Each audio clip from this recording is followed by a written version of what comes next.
J'ai ressorti mon pad. Ça veut dire qu'on se fait une liste. Et là, aujourd'hui, j'ai envie de faire la liste des choses que j'ai envie qu'on oublie en 2025, version avocat. Ah ouais, non. J'aimerais laisser en 2025 les gens qui veulent un petit conseil gratuit. Premièrement, le droit, pour moi, c'est mon métier, ce n'est pas un hobby.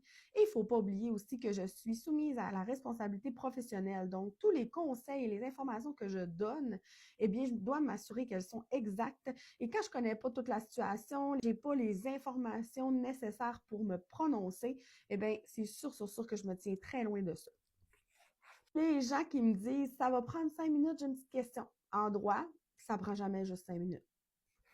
C'est peut-être controversé, mais le terme pervers narcissique devrait être laissé en 2025 quand c'est donné à toutes les sources. S'il n'y a pas un diagnostic, on sait que c'est dans le DSM-5, les diagnostics en santé mentale, eh bien, arrêtez de le dire tout le temps.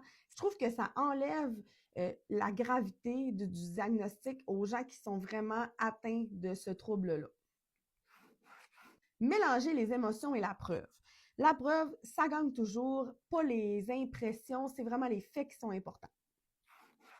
Mon ami m'a dit que, puis encore pire, ChatGPT m'a dit, on va dire que c'est une personne, eh bien, ton ami ChatGPT, ils n'ont pas fait le bac en droit, ils n'ont pas le sens aussi d'interpréter.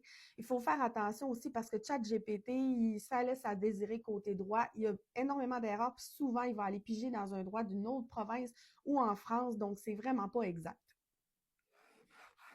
Les dossiers qui sont commencés trop tard. On le sait, les avocats, on est tous débordés. Le meilleur moment pour consulter un avocat, c'était hier. Le deuxième meilleur moment, c'est aujourd'hui.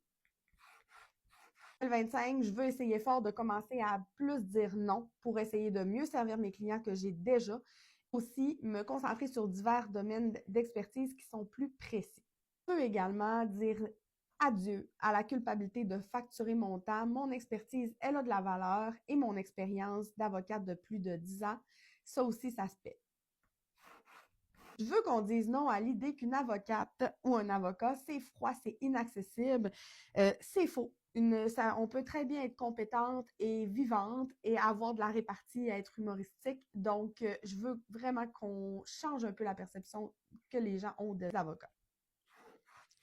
En dernier, les conflits qui sont évitables par des informations qui sont claires. Vous le savez, j'adore donner de l'information sur les réseaux sociaux.